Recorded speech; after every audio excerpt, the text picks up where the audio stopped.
Hey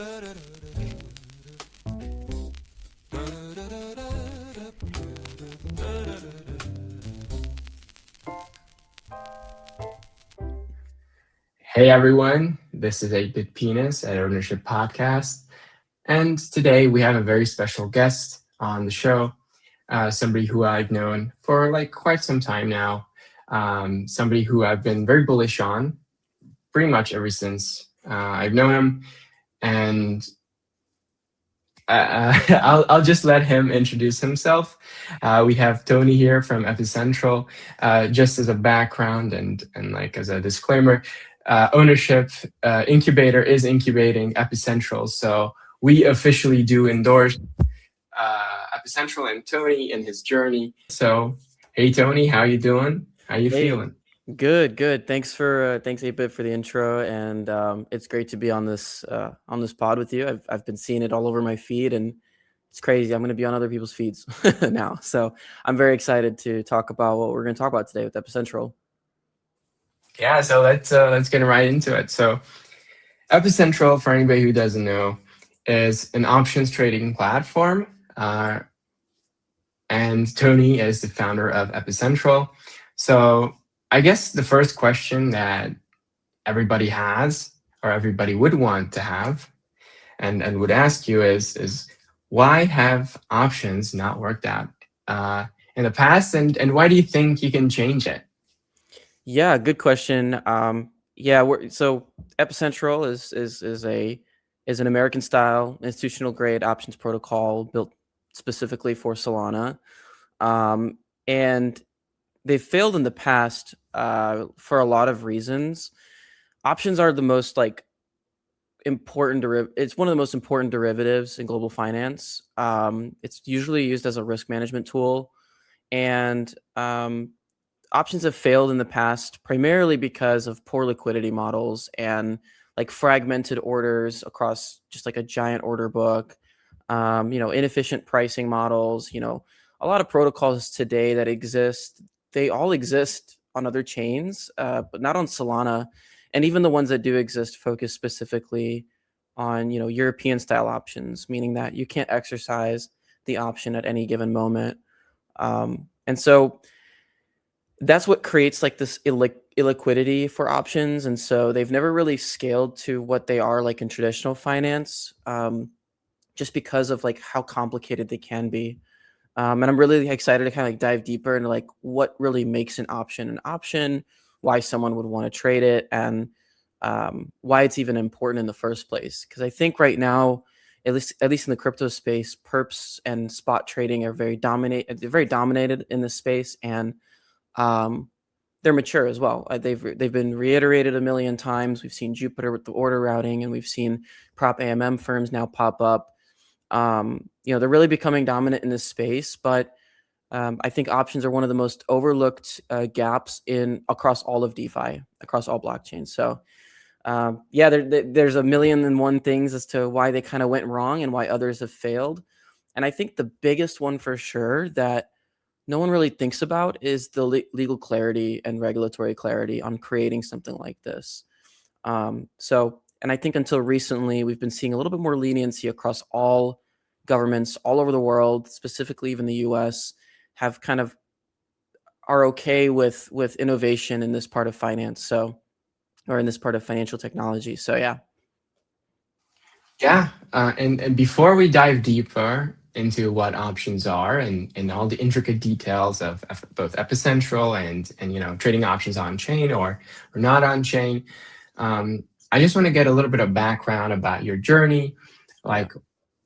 Since when have you been in crypto? I think not a lot of people know you. You're kind of a rising star somewhat. Now you're part of Super Team USA officially. So I'd love to hear a little bit more about your journey with both crypto and where Epicentral has been for the past time or some time, and how you ended up there.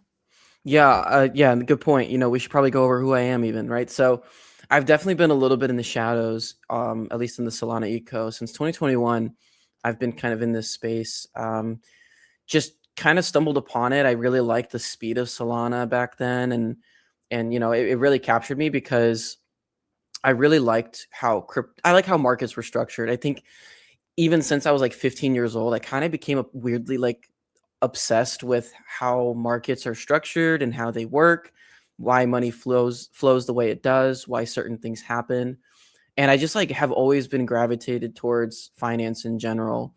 Um, I was born in the U.S. and my parents immigrated, and so we kind of started very, living off of food stamps and stuff. And I always ask this question, like, why don't we have the things that other friends or other people might have?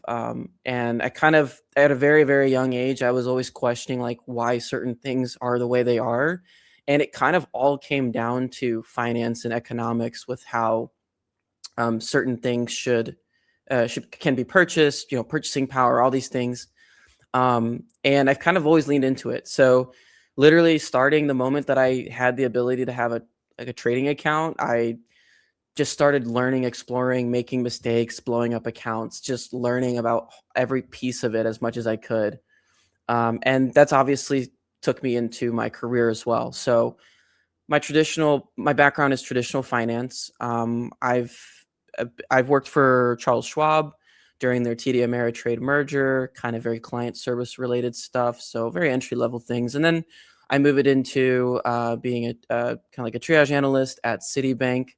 And I got a lot of exposure to different types of derivatives. And at that time already, I had a pretty good understanding of derivatives and options. And I've always loved options just because of the ability to speculate and have crazy gains, pretty much having 100x leverage every single time, but also being able to measure that risk and be very fine tuned in that. So I was very into straddles and spreads and all these different complex strategies.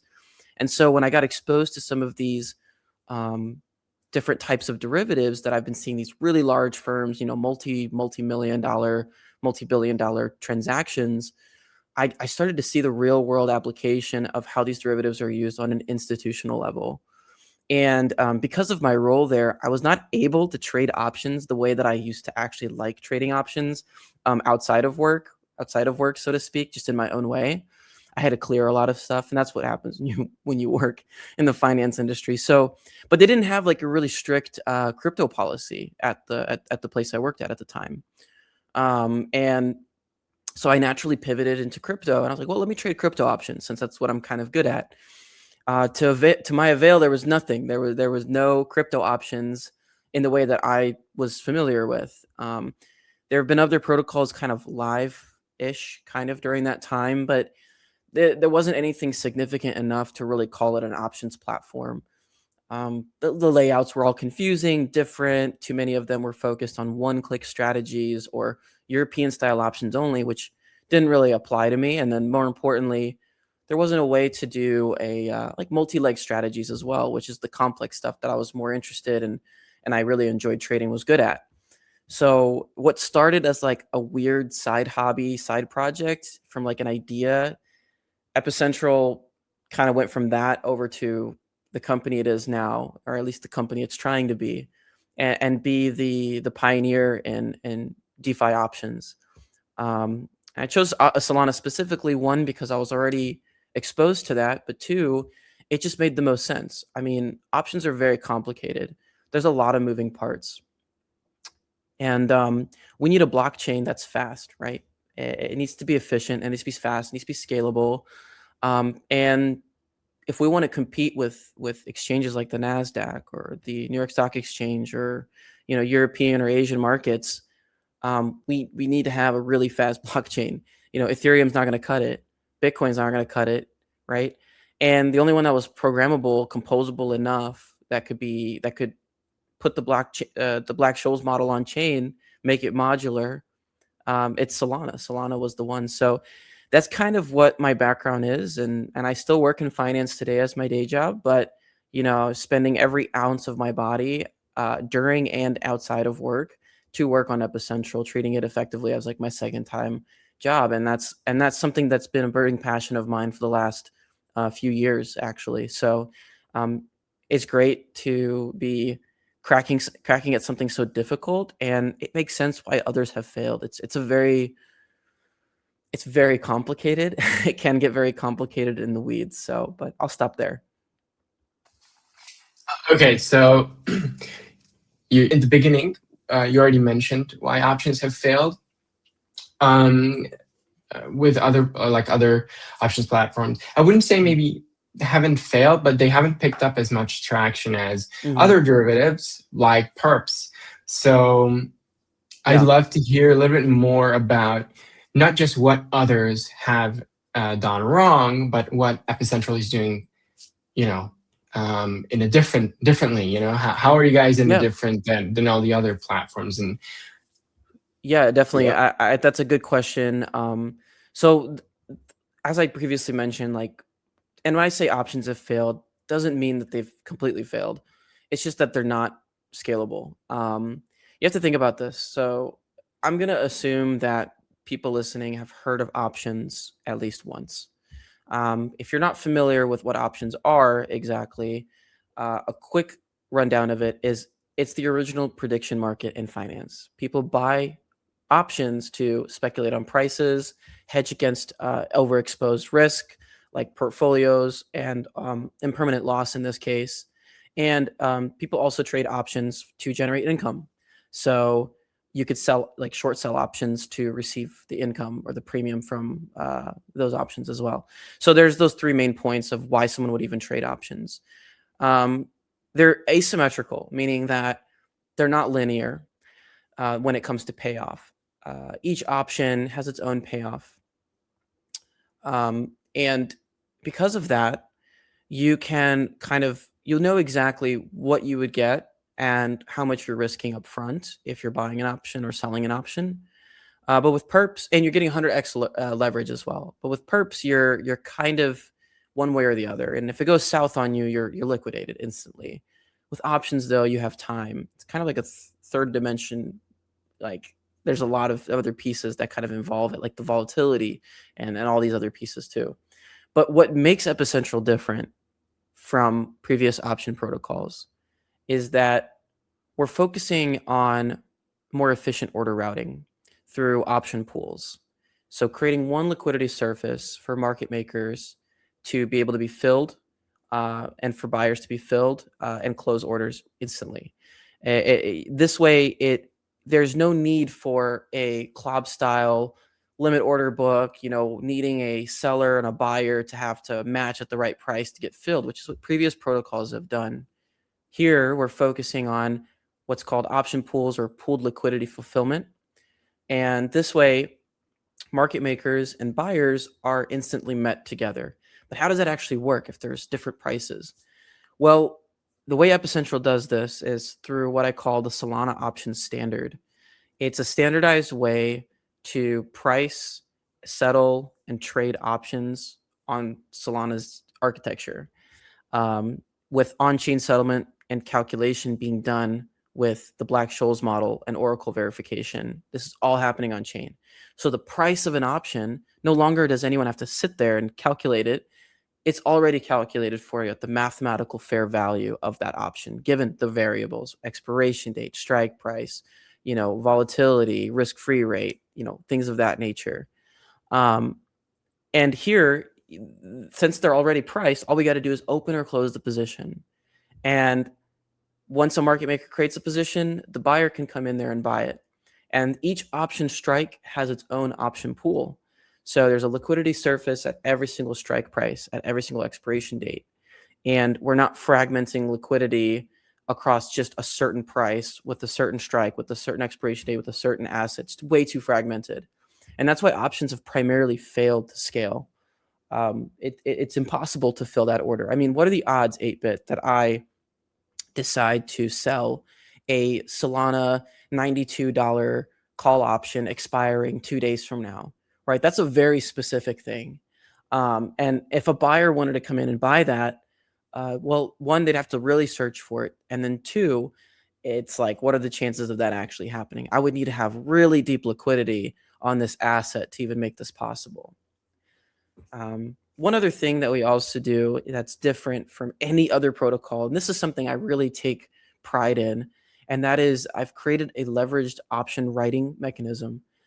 What that really means is that because every option contract represents 100 of the underlying, we cannot just simply margin call people if their trades go wrong. You can't sell naked options on a crypto in crypto, period, because that requires margin. That's called under collateralized options. And if it goes south, you get liquidated on money you don't own. And so we don't have a way to margin call different wallets on the blockchain. It just doesn't work that way. It would require some kind of centralized process of some kind. But if we want to build a platform that's like Epicentral, that's non-custodial and has something like this where virtually any token can have its own option contract, we have to have it where we don't have to margin call people. So every option has to be collateralized. And this is what other protocols do as well. But because they all represent 100 of the underlying, nobody just has 100 SOL laying around to write one option contract. That's ridiculously expensive. Instead, you can provide a fraction of it and then just borrow the rest, because there's a lot of liquidity out there that's sitting, waiting to earn yield. And we've built in kind of this lending pool, internal lending pool, and we could also integrate third parties. But lenders could provide collateral to these market makers, receive interest on their lended portion, never be exposed to that trade, and the market maker is able to create options using that as leverage, and only lose up to the amount that they provided as collateral and never the lender amount.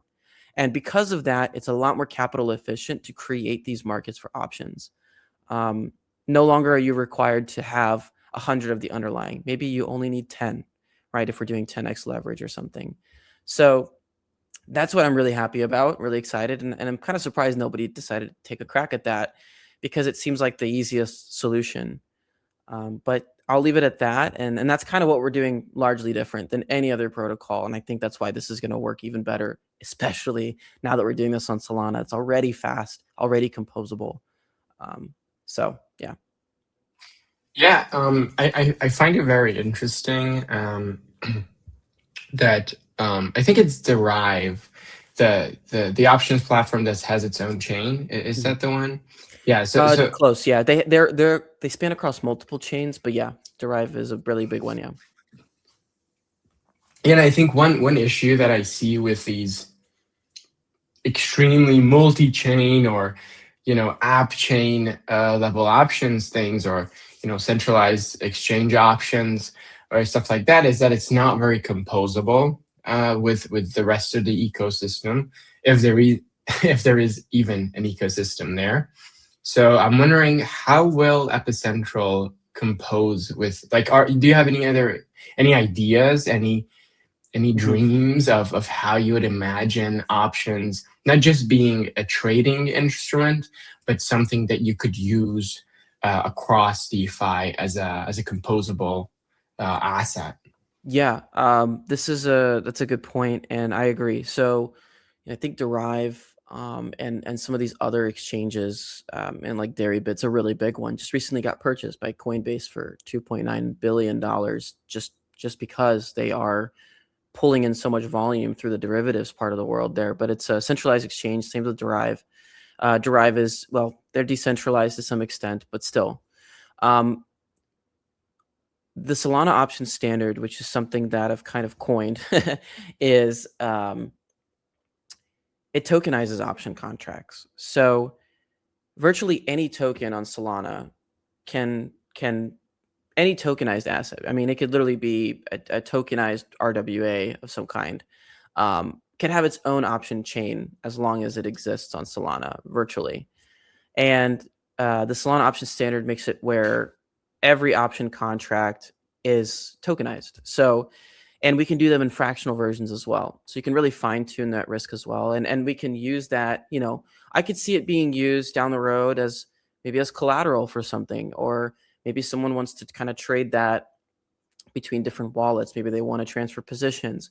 Maybe we'll want to create privacy related things with that. And that's something that I'm really excited about, is the Solana Option Standard is the standard for Solana options. That's literally in the name. So it's designed for seamless integration with other protocols. The way I envision Epicentral is to be that pioneer to create that primitive layer needed for options to exist on with like institutional grade accuracy and fulfillment and cash and physical settlement as well. And we already support cash and physical settlement, which is really cool.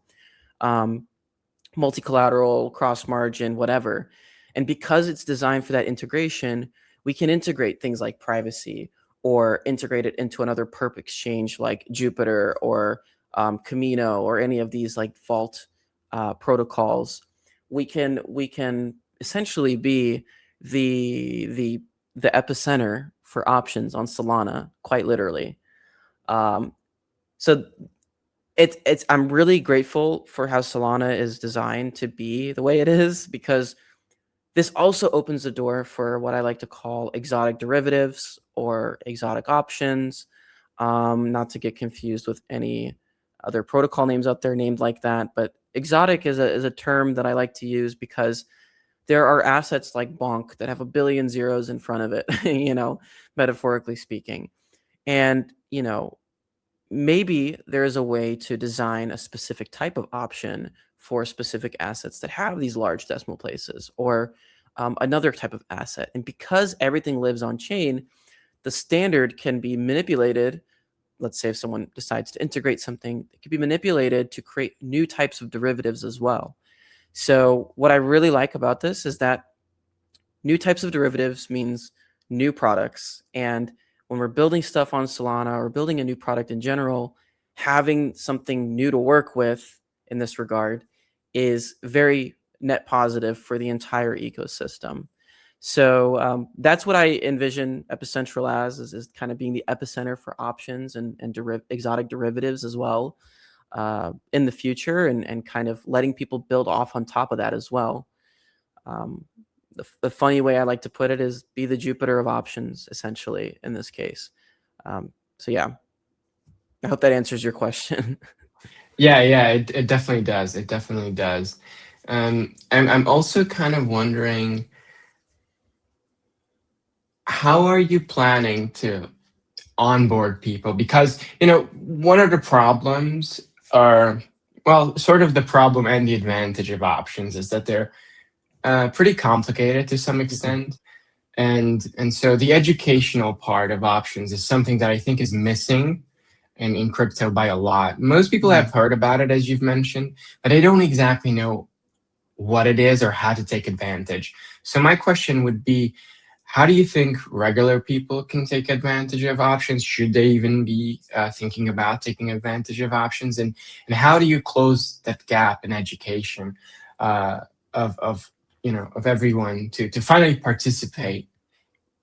Yeah, this is a good question. It's something that I've actually always wondered, because when I first started learning about options, like when I was like 16 years old, I started learning about options, became like weirdly fascinated.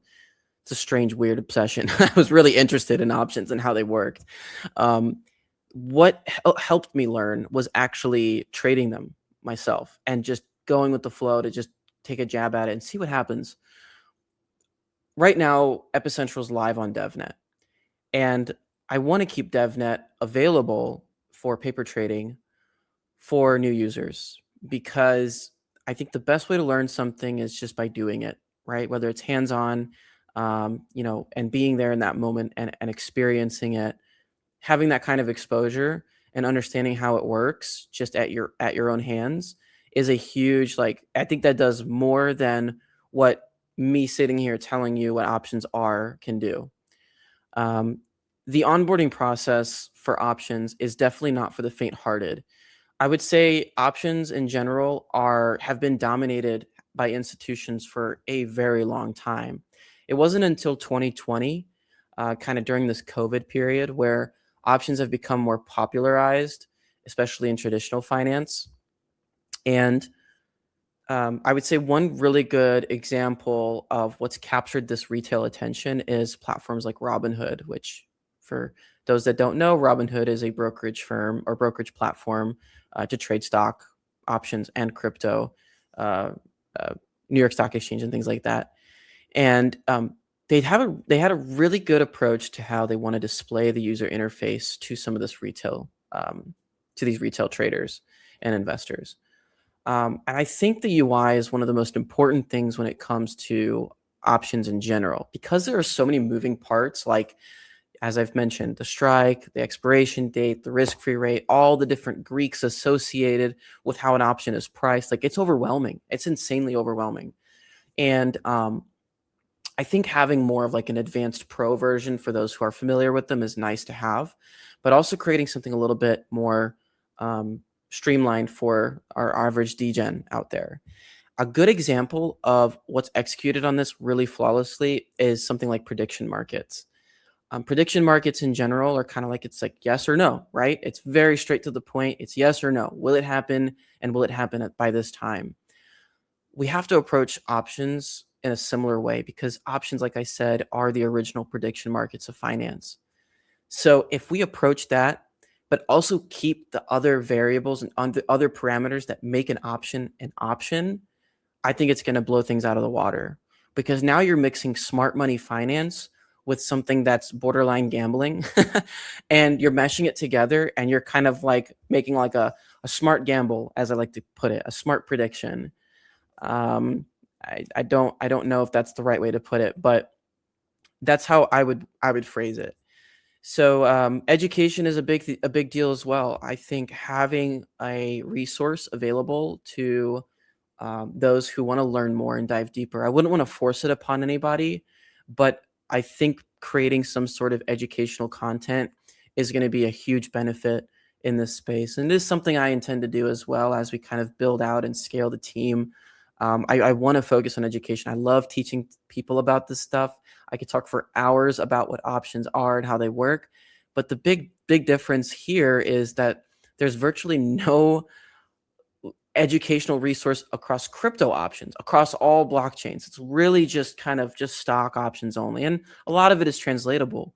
But because there's never been a protocol that has taken TradFi style options and put them on chain, essentially, there's essentially nothing that translates over to even the existing option protocols today off that material. So yeah, education is a really big deal, and something I really definitely want to focus on as well. It's definitely going to be a very important role in Epicentral is educating people about this, because the best thing that could happen is we create a chain reaction of different option protocols popping up here and there, trying to do the same thing.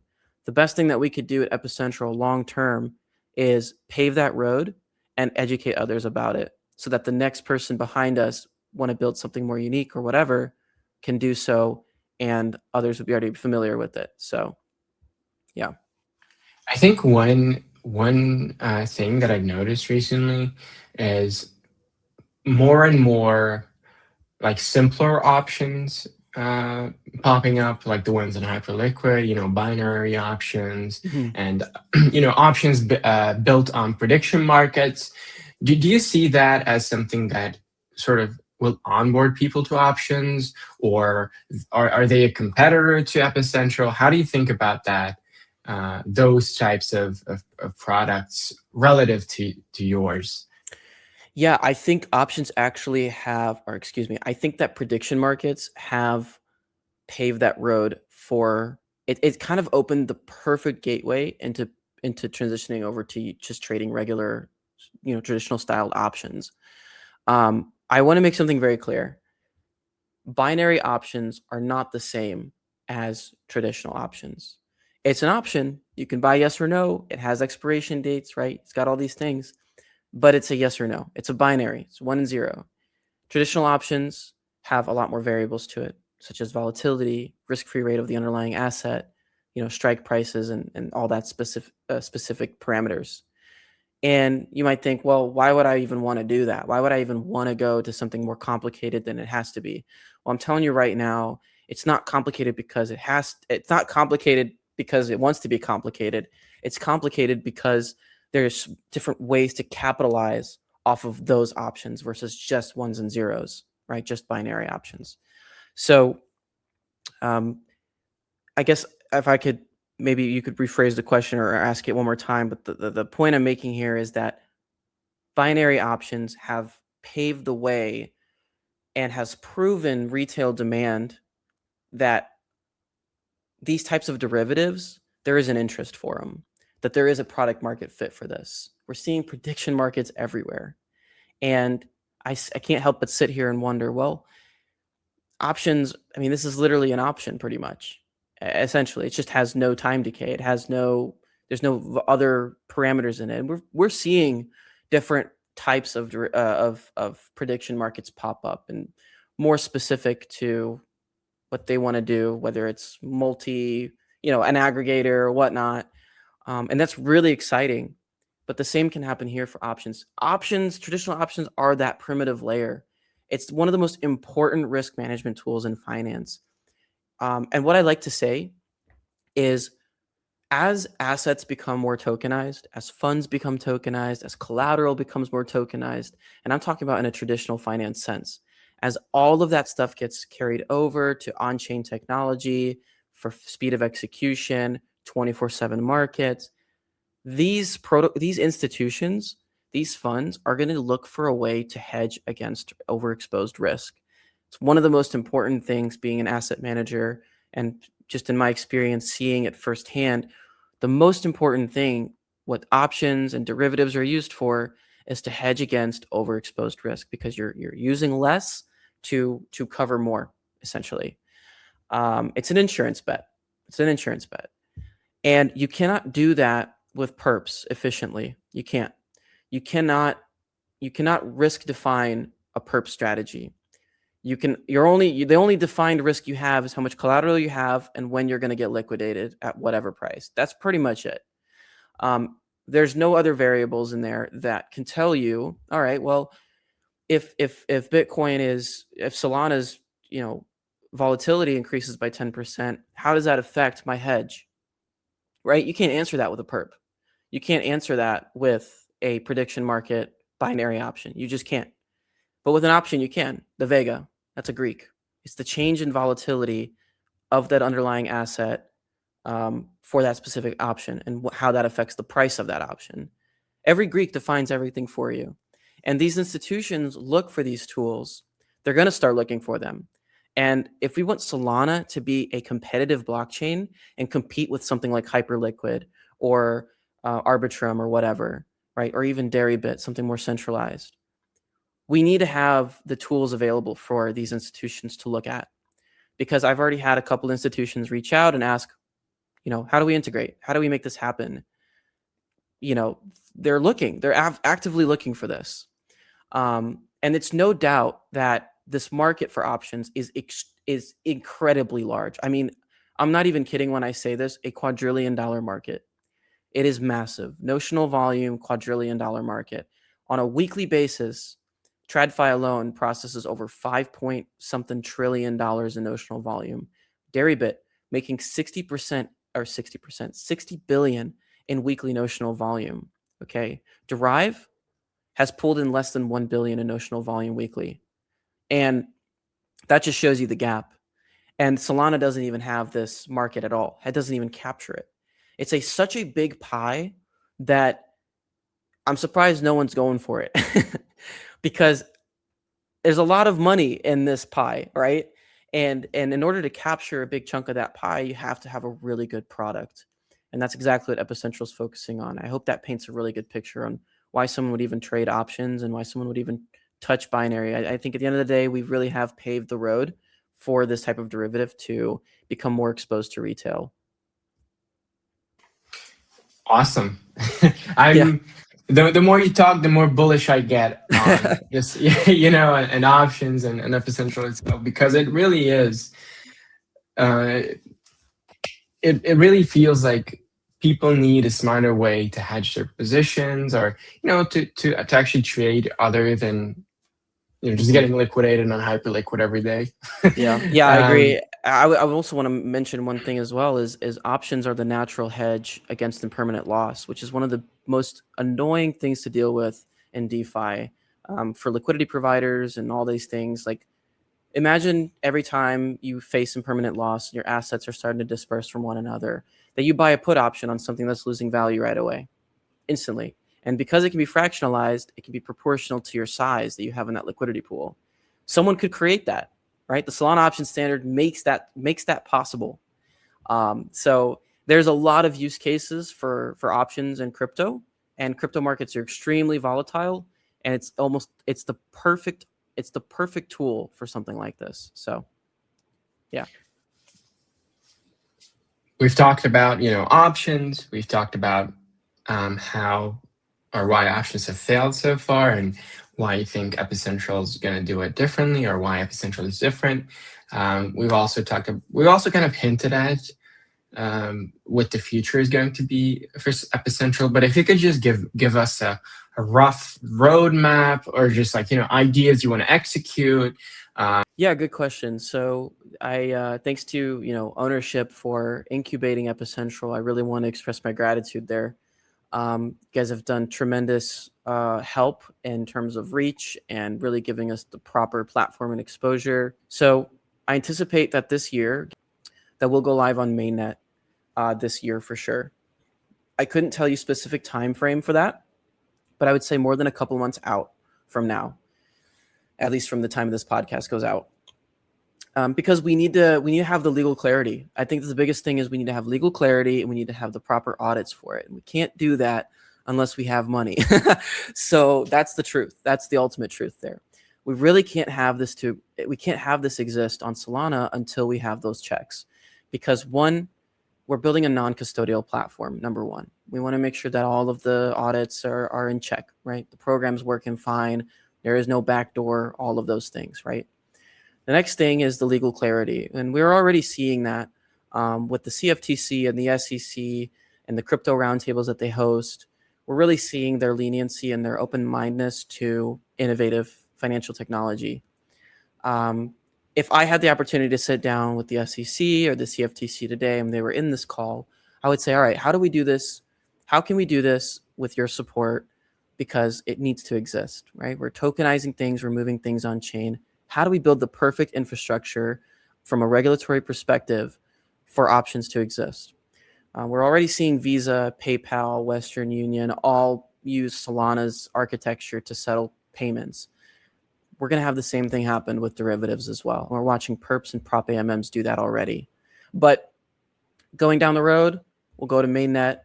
For Devnet, we're building it out Devnet. We're getting tremendous feedback. We already have over 100 users, 120 users as of today already on the platform. I know these are just Devnet numbers, but 2 million in notional volume across 500 different trades. And really excited to see all the feedback I get. I'm so open to feedback. So beta.epicentral.markets or just epicentral.markets, anyone can go there and give it a try. We're dishing out access codes every day. So right now it's private access, but it'll go public beta within the next month or so. Absolutely, for everybody to be able to try it.